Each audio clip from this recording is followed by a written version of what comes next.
Yeah, so we finished our battery of lessons on the comma that took a good week to get through. And now we're going to have several lessons on spelling.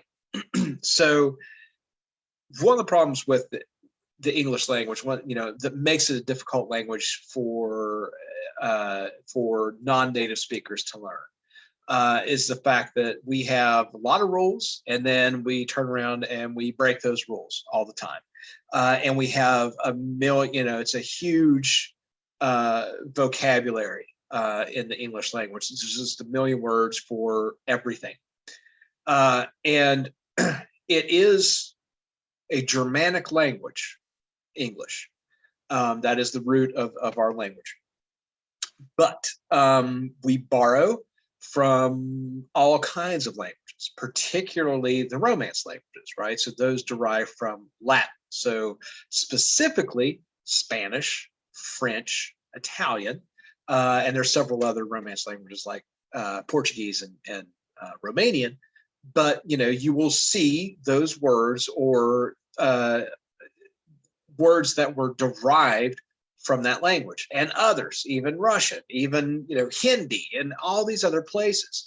So particularly when it comes to spelling, we have these sort of Germanic rules in regards to how things are supposed to be spelled. And then here comes this word from another language, and we just tossed out that rule so we could have that word. And so rules like the I before E rule that we're going to look at today, is a good example of that, because of where that word may have originated, is why we do or do not use that rule. And of course, it can get kind of confusing. And I think I mentioned maybe one class, the Scripps spelling bee, where you have these children who not only do they study like entire dictionaries to learn words, but what do they do when they get presented a word to spell? They ask for use in a sentence. They ask for like country of origin, and that alone is a huge tip off, because it will help them understand how it should be spelled, because of the rules from that particular country of origin, or language of origin. I should say language of origin. That's more related to that spelling rule than it does apply in English. So let's start our lesson here.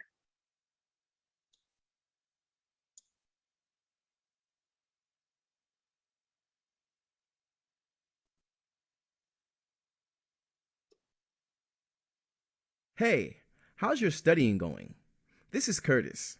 I'm teaching the lesson on the I before E rule.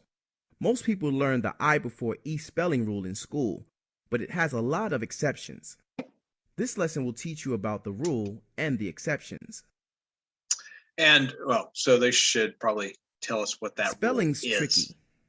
A lot of it is memorizing words, correcting your spelling, and reading a lot so that you remember what words look like. But there are a few rules that you can learn about spelling. One of them is the I before E spelling rule. People complain about this rule a lot. Hey, I used to complain about it too. There are just a lot of exceptions. Why even learn it? Well, one of the things that I got out of this rule was that it made me think about spelling. It helped me out with some words. It helped me pay attention to how the exceptions were supposed to be spelled. The more you think about spelling, the better your spelling will get. One word that always gave me trouble was forfeit. Okay, I guess he's not actually going to explain the rule. So when you have I and E together in a word, the standard rule has always been I before E, and then except after C, right? So the idea is that, it's always I before E. So brief, BRIEF, right? But if C comes before that, you reverse it. So receive, RECEIVE. But already we see that there's an exception. So let's keep going. Temp job at a law office, and I wanted to keep it. Now, forfeit was just one of those words that I didn't know too well. But all of a sudden, it was showing up in stuff for work, memos I had to type, and paperwork. So I kept making mistakes. And even though it doesn't seem to follow the I before E rule, the rule helped me think about the word, how its letters represent its sound, and how to spell it. Okay. Oh, what's happening to my audio here? Now, forfeit was just one of those words that I didn't know too well. But all of a sudden, it was showing up in stuff for work, memos I had to type, and paperwork. So I kept making mistakes. And even though it doesn't seem to follow the I before E rule, the rule helped me think about the word, how its letters represent its sound, and how to spell it. Okay, maybe that's the end of the.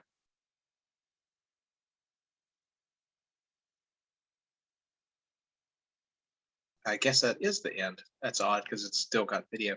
Okay, anyway, we'll just keep going then. Let's get to it. Maybe you learned this rule in school. I before E except after C. It's supposed to help you learn to spell words where there's an I and an E next to each other. Sounds easy, right? And it seems to work a lot of the time. Words like friend, believe, thief, field, shriek, and peace follow the first part of the rule. The I comes before the E, and words like receive, deceive, and sealing follow the second part of the rule. After a C, E comes before I. The problem is, if you just learn this part of the rule, there are tons and tons of exceptions, like science, or vain, or neighbor, or there, or feisty. So sometimes the rule has a second part, I before E except after C, or sounding like A, as in neighbor or way. Now that helps. Slay, way, neighbor, vain, there, and a whole lot of other exceptions make an A sound. See, spellings go with sound, so it makes sense that a spelling like E-I would go with a specific sound like A. And if you look for patterns, you can sometimes nail down spellings better, like E-I-G-H is part of slay, way, and neighbor, and they all have the same sound. So when you want to spell eight or freight, you can see the connection between A, that's a long A sound, and E-I-G-H. You can see a pattern, and that will help you spell better. But there are still going to be exceptions, like sleight of hand. Oops, now E-I-G-H sounds like a long I. That's okay. Spelling's full of exceptions, too. If you think about how the words are spelled and how that relates to their sound and to other words, you'll still improve. Now, even though I before E except after C and sounding like A, as in neighbor or way, rhymes, it still isn't the most accurate way to use the rule. There are still a lot of exceptions, like my old friend forfeit. It doesn't sound like A, and it doesn't follow the I before E rule. Or how about science or feisty? What's going on? Well, another variation on the rules say it only really applies when the I and the E make a long E sound like fleece. That leaves out forfeit, science, feisty, and a lot of exceptions. Really, I use this knowledge to help me spell a lot of the exceptions to the rule. That's how I end up learning to spell forfeit right, by learning about when to use the I before E rule and what kinds of exceptions there are. I learned it's one of those words that sound like a short I, like fit, and so I just taught myself that it ends in IT. It.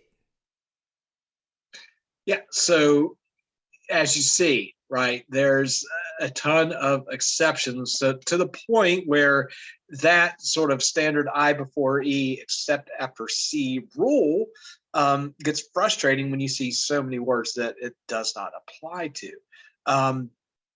But that is a better rule of thumb, right? So we know when sounding like A, there's an exception, but also I before E except after C, only when sounding like E, right? Or sounding like a long E. So that's a better, maybe a little closer.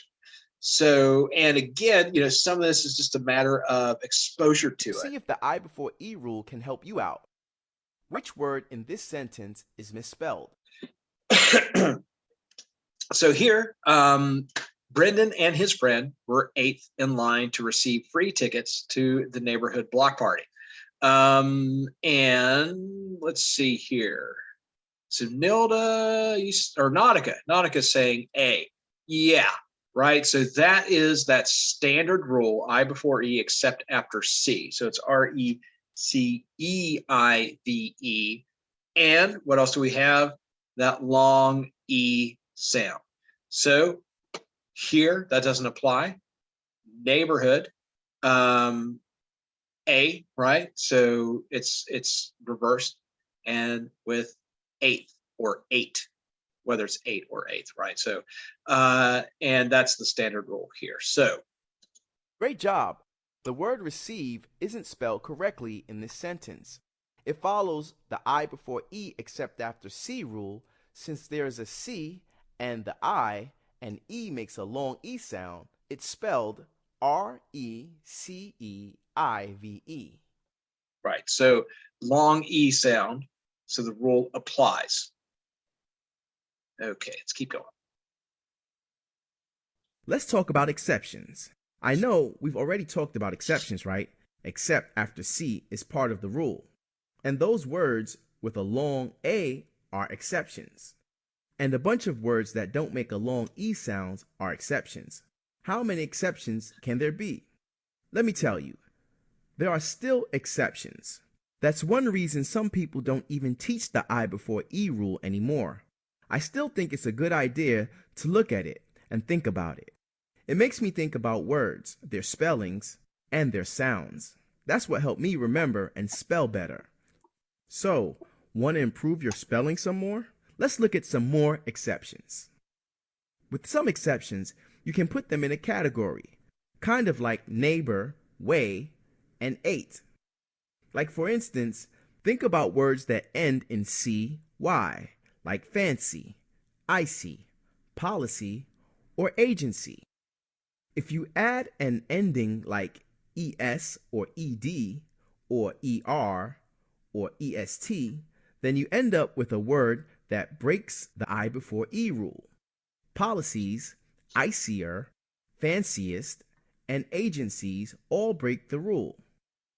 So you can remember that converting an ending Y to an I before adding an ending overrules I before E. And just you are modifying, with a suffix, the meaning of that word. So fanciest, the most fancy of all, icier, ice, more ice than something else. Policies plural, agencies plural. So here, the root word you're changing and you're modifying. You can also group together words with a shen sound spelled CIEN. Conscience, efficiency, ancient all fall into this category. Then there are words where the I and the E are pronounced separately, like science, alien, reincarnate, or absenteeism. It's easy to remember spelling by following the sounds.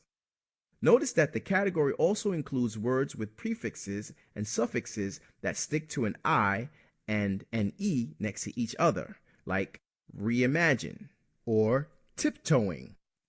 Another group of exceptions are scientific words with EIN in them, like protein, caffeine, or codeine.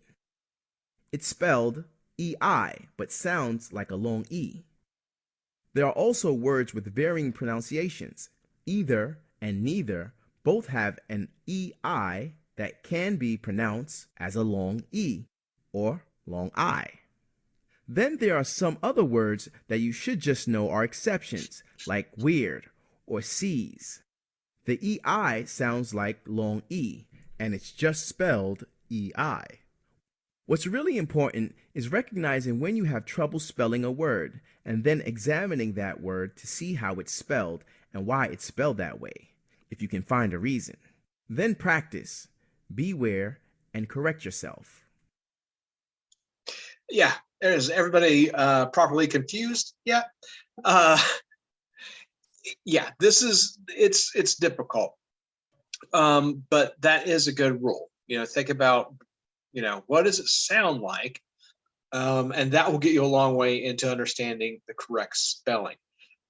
In our day and age, we so often rely on spell check, and things like that. We type something on our phone, we get a little red line underneath, we tap the word, and it tells us, how to correct it. We've all probably spelled something so bad that it doesn't even know how to correct it.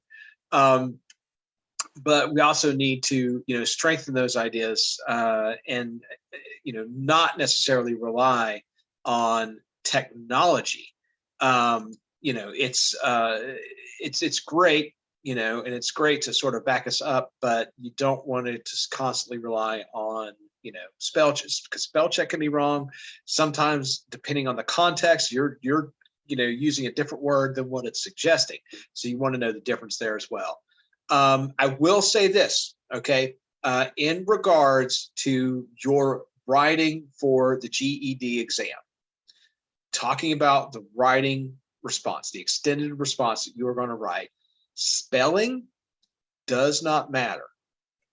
Now, you have to be clear, right, in what you're saying. You can't just put eight consonants together and expect the reader to understand.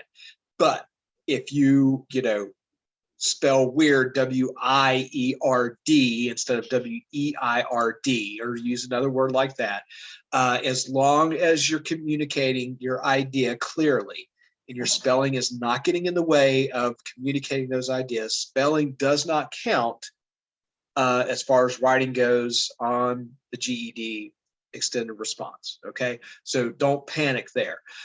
This is largely to help you. You could have some questions possibly about spelling on the language arts exam, and also just helping you strengthen when you see stuff. And I'm old enough now that I've just seen these words so many times. I just kind of understand when something looks wrong.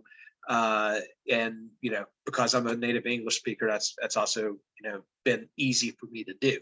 But knowing that some of you guys are not native English speakers, this is hopefully somewhat helpful to sort of look Take a at look these at this rules. sentence. Which word is misspelled? Yeah, so the juiciest orange I ever ate came from a weird ancient tree at my parents' house. So what do we got here? Which one? So yeah, B, right? And they did mention that rule. So here, of course, we would think I before E except after C. That's the basic rule. But how does ancient sound, right? It's more of that SH sound in ancient. So like, you're going to flip that around. So it's ANCIENT, just like conscious, right? You're going to use that I next to the C to make that sound. Great job. The word ancient is misspelled in the sentence. The spelling CIEN sounds like shen in a group of words including ancient, conscience, efficient, and deficient. Okay, my daughter just came out. She had ink on her face. I had to point out what's going on there. So so there you go. So that's one of the cases where you break that rule. One of the many cases that you break that rule. So let's go ahead and take about 10 minutes and let's work independently, and then we'll review our answers here. I will stop sharing my Hey, screen. good work on those exercises. Now it's time to do some practice. Oh, what did I do? Did I just close my... Oh, no, it's still there. Okay. Yeah, sorry about that. Yeah, go ahead. Yeah, it's an easy lesson today, but it is one that can cause a lot of confusion. So yeah, let's take about 10 minutes here, and then we'll review our questions.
courting.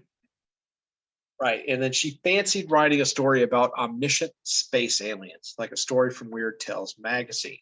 So what's misspelled here? Omniscient, right? So I mentioned when you have that sort of sh sound, almost that SH sound that's created by the C, or it's usually SC, right? So SCIENT is the correct spelling there. So that's another sort of rule of thumb. If you have S and C together, you probably have I following it, right? So like conscious or something like that, it's always going to be IE. She perceived that the $20 bill was counterfeit, so she didn't allow the woman to buy the beige bill. Yeah, so counterfeit. And again, when I see that, I just see counterfeit, right? There's something about it that makes it, look odd. But that's another rule of thumb. It's not a good rule of thumb, actually. There's just some things that you look at it the way it's spelled and you think, that can't be right. But remember, he said, about that sound here. We don't have that long E sound that applies here. It was counterfeit, right? Maybe it would be that way. Today's science class, we learned the chemical formula for caffeine. I believe that if I study the material, I can achieve an A. Yeah, achieve, right? Again, with the long E sound, so it should be I, E, V. And that is the standard rule, right? I before E. Okay, and city was under siege. Even though the walls were 20 feet in height, the attackers' heavy weight projectiles would soon pierce the defenses. So, and yeah, right, again with the long E sound, so siege should be SIEGE.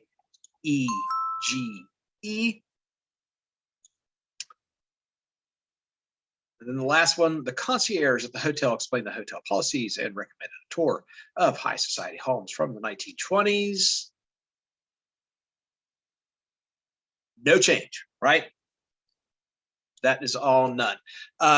And we have several of those rules applying here. Obviously, the society, that long E, policies, right, is a change in the form of the word policy. So the rule doesn't apply there. Concierge, again, sort of that kind of sound, that SH sound. So no changes. Right? Let's just say the words concierge and society have separate sounds for I and E. The word policies is formed by adding an ES ending to policy. There we go. Yeah, so the rule I before E except after C or sounding like A. We don't have to listen to Curtis. So yeah, we'll have a few more sort of lessons on different types of spellings. As I said, there's always these rules that we break for various reasons, and exceptions. So the good rule here to follow, right, is that it really only applies, that I before E rule, except after C, only really applies when it's that long E sound, right? Sort of that harder E sound, like receive, siege, right? So that's a good way to start with identifying whether or not you're going to apply that rule. And then, of course, if it's in neighbor or way, right, you also change it to EI. So any questions on spelling I before E today? Pretty quick day today. No, okay. Yeah, that one was pretty easy. So we're going to try, I think, because, these spelling lessons are pretty short. I'm definitely going to try to get through the 3 social studies reviews tomorrow. So we might take a little more time in social studies. And then, because these spelling lessons are fairly short, I would imagine we're still probably going to wrap up a little bit early for tomorrow. So If there's no questions, we'll call it a day for today, though. And I'll see you guys tomorrow for some more social studies review at 12:15. Okay. All right. I'll see you tomorrow.